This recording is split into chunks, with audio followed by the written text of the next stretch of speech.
What's up, everybody? Welcome back to another movie review. Today we're talking about Mission Impossible 5 Rogue Nation. This one isn't the best film, but I still think it picks it up a little bit more. You know, they add a piece like Rebecca Ferguson. She kills it.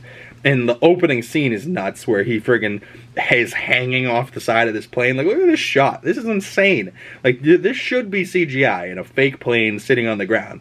And they're just blowing wind out of him. But Tom Cruise doesn't do shit like that. Tom Cruise is like, I want this plane to take off, and I want me strapped to the fucking side of it. Like, and you could see his face. He's like, the mixture of like, this is fun as hell, and I'm about to die. And he's like, I hope this strap holds. Like, but you can just see grass and runway and ground. Like, this dude, no parachute. Like, whew, I would have been pooping my pants.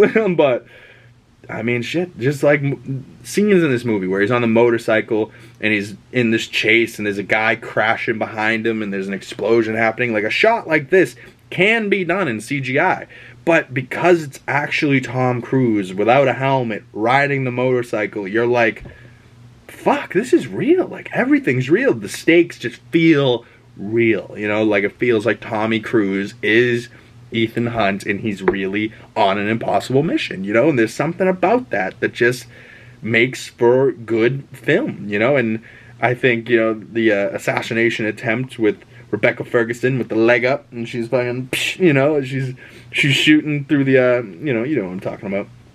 She's shooting, and she's gorgeous, and she did an absolute fantastic job in this movie, and she's a great addition.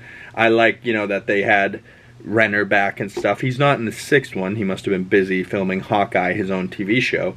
But regardless, the 5th movie is a very, very good movie, and I think it does exactly what it needs to, and it continues the pace, and it is also a 4 out of 5 star movie for me. It gets it done. And Rogue Nation, for me, is it might be tied with Ghost Protocol, but so far through 5 movies, it is, you know, best being the first number and worst being the last number. It goes 5, 4, 3, 2, 1 for me. Like, it just, 1 starts it off, and 2 gets a slightly tiny bit better.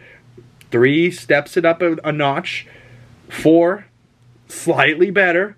5 slightly better. You know, like, it's not leaps and bounds better before the you know, movie to movie, but it's not worse. You know, like, you can tell if a movie is worse than the last one you've seen, and movie to movie, solid. You know, like, it's just been as far as a franchise goes, I think they captured what you actually want to do.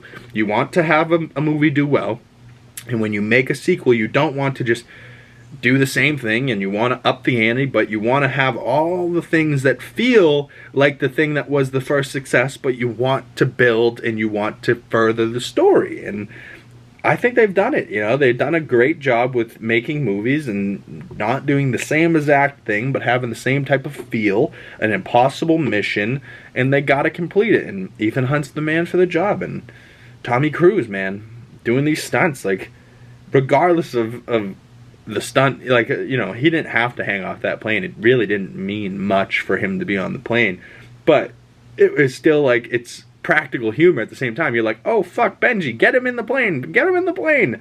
Benji gets him in the plane, and then he hooks himself up to this shit and then parachutes out of the plane. I'm like, so you're in, you're out, you know, like, you're hanging on the outside, you're in, now you're out again. Like, only Ethan Hunt and Mr. Impossible himself.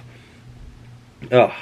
But is this the best Mission Impossible movie so far? I don't know. I think maybe Fallout could be slightly better.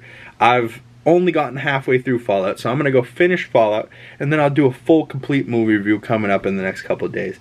But I don't know, something about Henry Cavill's arm reload. I got to that scene, and I just kept rewatching that fight. I was like, that's a solid fight, and you really see Tom and Henry Cavill doing their fight scenes, which is, you know, it goes a long way to see an action movie star in his face, you know, like, because anyone can be an action movie star, have hair, or shoot the back of his head, and then that can be a stunt guy, like, and we always understand when it's a stunt guy and when there's parts that need to be stunt guys, but when there isn't a need for a stunt guy and your actor is able to do it, it just is so much better. You don't cut away from their face. You see the whole action, like, and it unfolds correctly and how it should, and it looks great. You know, like, it doesn't feel too fabricated. But hey, it is what it is.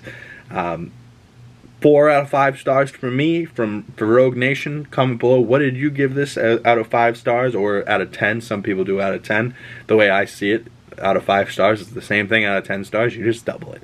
So 8 out of 10, 4 out of 5, same shit. But comment below, what is your favorite Mission Impossible movie? I really would love to know. And did you like Rogue Nation? And is Fallout better? Comment below. I'm looking for some recommendations though. So if you guys have any movies you would like me to see after I'm done with my Mission Impossible rewatch, comment them below. I'm looking for some new movies, and I'm looking for some things I haven't seen.